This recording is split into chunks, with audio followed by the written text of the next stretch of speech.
Ancelotti admite que pode mudar time titular do Brasil contra o Egito, Alisson desabafa após gol sofrido e séries sobre o Brasil são lançadas. Esses são alguns dos temas do Giro da Seleção de hoje.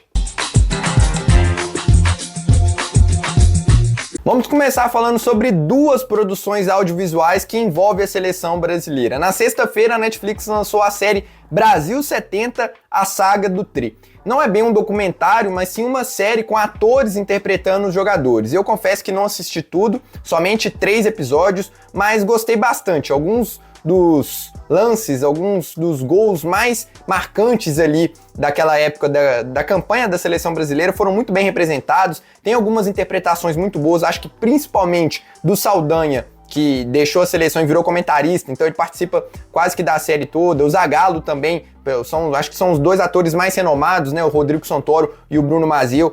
Então eu gostei demais da interpretação dos dois, uns detalhes ali de treino, a maioria das histórias verdadeiras. Claro que uma interpretação ou outra, o jeito que os caras falam assim no vestiário, às vezes me incomoda um pouco. Tem uma cena que o Saldanha vai falar com o Pelé como que ele quer fazer o time, aí o Pelé tá lá sozinho com a camisa do Santos todo uniformizado na Vila Belmiro atual. Então assim, é questão de arte, pra quem que é mais chato com essa questão, eu achei um pouco estranho. Poderia ser um fim de treinamento num CT do Santos, uma coisa um pouco mais elaborada do que, sabe, com uma cena meio aleatória, mas enfim, tirando isso, eu acho que vale a pena pra quem gosta, pra quem quer reviver, pra quem não conhece tanto assim. Inclusive algumas histórias eu fiquei assim, será que isso aqui aconteceu mesmo? Aí eu fui lá, pesquisava, aconteceu, que legal. Então eu recomendo pra quem tem a curiosidade de assistir, são 5 episódios só, então eu acho que vale a pena. E nessa segunda-feira também foi lançado o documentário Vai Brasil, esse no Globoplay. O diretor é o Bruno Maia, o mesmo que produziu aquela série do Romário, que eu particularmente gostei demais. Eu tive o acesso antecipado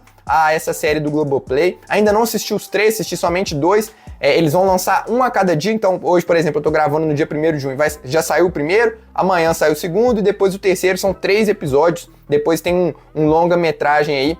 E essa série, ela pega os bastidores de toda a era da seleção desde a chegada do Ancelotti. Começa ali com a derrota para a Argentina, tem até uns 5 minutinhos ali falando e já corta para o Ancelotti chegando. E tem vários bastidores de viagens, treinos, inclusive tem o primeiro encontro do Ancelotti com o grupo de jogadores. Ele fala ali sobre ganhar a Copa do Mundo. Eu particularmente, eu gosto muito mais desse tipo de série que traz ali a realidade mesmo, com os caras e acontecendo, né? Ainda mais faltando 10 dias para a Copa começar, então eu gosto mais desse tipo de série. Inclusive, eu tive a oportunidade de entrevistar o Bruno Maia e vai ao ar lá no canal do No Ataque, aqui também no YouTube, então já se inscreva lá, tem uns detalhes de bastidores bem legais.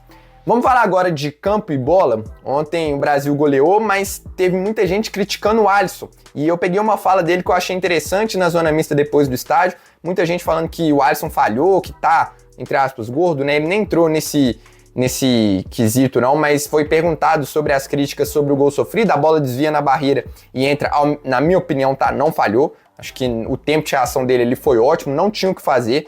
Inclusive o Fábio, poucos minutos depois, toma um gol muito parecido com esse do Alisson, acho que até mais no meio do gol, mas a bola um pouco mais forte, acho que nenhum dos dois foi falha mesmo, foi mais azar do que qualquer coisa, e aí a galera vaiou o Alisson, e eu acho que muito pelo preconceito que já existe com o Alisson há muito tempo. Eu já falei sobre isso aqui no canal, inclusive vou deixar aqui no cards um vídeo por que eu explico que o Alisson é tão injustiçado assim na seleção brasileira. Mas o Alisson disse o seguinte na zona mista, que sempre que o goleiro toma gol ele é o culpado, que a carreira dele é toda assim, e a carreira de um goleiro é toda assim, que sempre é o azar do goleiro quando ele toma gol. Que sofrer gol é a pior coisa possível, mas quando isso acontece, a falha do grupo como um todo. E por fim, diz que não pode pensar muito nesses erros e nas avaliações das pessoas, mas que se cobra mais do que todos, sabe o quanto o grupo precisa dele. Então, gente, vamos deixar de pegar no pé do Alisson. O Alisson é o menor dos nossos problemas. Pode ser que não seja o Alisson mais no auge de 2018, 2022, realmente pelas fotos passa um pouco dessa impressão que ele não tá 100% em forma, mas não falhou, inclusive fez uma boa defesa lá no jogo. Vamos focar no que realmente tem que focar, que é justamente o nosso próximo tópico aqui, falar sobre as dúvidas da seleção brasileira e sobre o que o Ancelotti tem a dizer sobre isso. Mas antes de eu te mostrar a fala dele, já deixa o like aí que é muito importante para esse vídeo chegar a mais pessoas e se inscreva se você é novo por aqui, gosta do tema seleção brasileira, ativa aí o sininho de notificação para receber mais conteúdos. A gente tenta trazer esse giro da seleção aqui quase que diário, tem vezes que não dá, mas sempre eu tô tentando atualizar aqui com as principais informações da seleção brasileira. Então vamos lá, falando sobre os destaques da partida agora, o Danilo e o Paquetá são os nomes mais pedidos no time titular. E pelo que o Ancelotti falou, tem chance disso acontecer. Ele foi perguntado da seguinte forma: existe possibilidade de tirar um atacante e colocar um meio-campista? Ele falou que sim e que o desempenho do time no segundo tempo deixou ele com dúvidas. Vou deixar aí a fala do treinador completa para você ouvir. Isso passa pela sua cabeça, mexer assim na equipe? Sim, passa por a minha cabeça a possibilidade de mudar a equipe, de mudar a estratégia e eu acho que o jogo da segunda parte mete mais dúvida. Isto para mim é bom, é importante ter dúvida positiva e a verdade é que o jogo da segunda parte me mete mais dúvida. Isto é muito bom.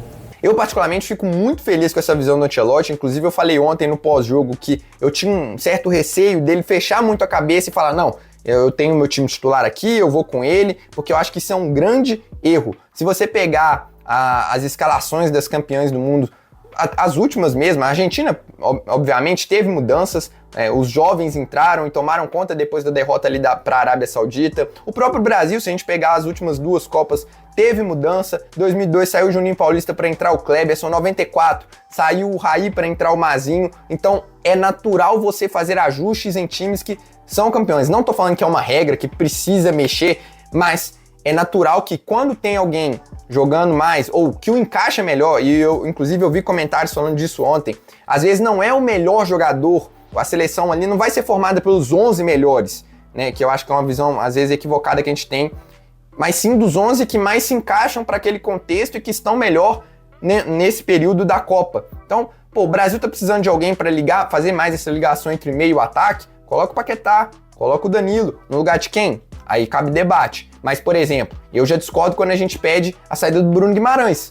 Galera falando que o Bruno nunca jogou nada. A memória da galera é muito curta, gente. É impressionante. O Bruno ficou fora da última data FIFA, já esqueceram tudo que ele jogou com o Ancelotti, sendo que ele estava sendo um dos melhores da equipe, dando passe para Paulo Henrique, dando passe para Estevão, dominando o meio de campo da seleção, jogou um absurdo contra o Chile. Não vem falar que o Bruno Guimarães não tá jogando bem na seleção. Ontem foi mal? Foi, beleza. Mas então apaga tudo que o cara fez e aí coloca o Danilo vai mal no jogo seguinte, aí tem que trocar de novo. Pera aí, eu acho que também tem que ter uma certa ponderação. Por exemplo, o Rafinha já é um cara que tá devendo mais. Já são 5 jogos com a camisa da seleção sob o comando do Ancelotti e ainda não tem uma atuação tirando contra o Chile, talvez, que ele realmente foi bem. Mas eu acho também que essa posição dele ali como segundo atacante, circulando por dentro, lá do lado direito, não tem nada a ver com o que ele vem jogando no Barcelona. Falta um pouco de protagonismo por parte dele? Falta, mas acho que a gente tem que saber pedir quem sair também. Eu não abriria mão, tá, de um jogador do quilate do Rafinha, por tudo que ele fez no clube, antes de começar a Copa. Antes de começar a Copa, não consigo, desculpa. Se, não jogou nada contra o Egito, não jogou nada contra Marrocos, sei lá, talvez eu daria ele ainda talvez contra o Haiti, porque o Haiti não serve muito como base. Talvez eu daria a fase de grupos, porque o Rafinha é um jogador que merece esse tipo de status. Não rendeu nada, não encaixou, mudou ele pra esquerda, não jogou nada, mudou pra direita, não jogou nada. Aí beleza. Aí, desculpa, não vai ter como, tá jogando muito no Barcelona. Aguenta aí no banco, mas por enquanto eu sou mais tirar o Luiz Henrique, eu sou mais tirar o Cunha, e só que o Cunha também faz um papel muito crucial nessa seleção, então por isso meu voto hoje é a entrada do Danilo ou do Paquetá. Eu acho que qualquer um dos dois é válido. O Danilo tem características de drible, de intensidade, de velocidade, de infiltrar muito bem na área, enquanto o Paquetá organiza mais o time e ajuda a ficar mais com a bola, talvez sejam características mais importantes até nesse momento, mas enfim, acho que o importante desse vídeo aqui que eu quis trazer é essa fala do Ancelotti, que me deixou muito feliz que sim, ele está disposto a mudar o time da seleção se for necessário. A gente vai analisando e trazendo aqui as informações de qual vai ser a escalação para o próximo jogo. Tomara que ele teste um dos jogadores que eu citei aqui desde o início.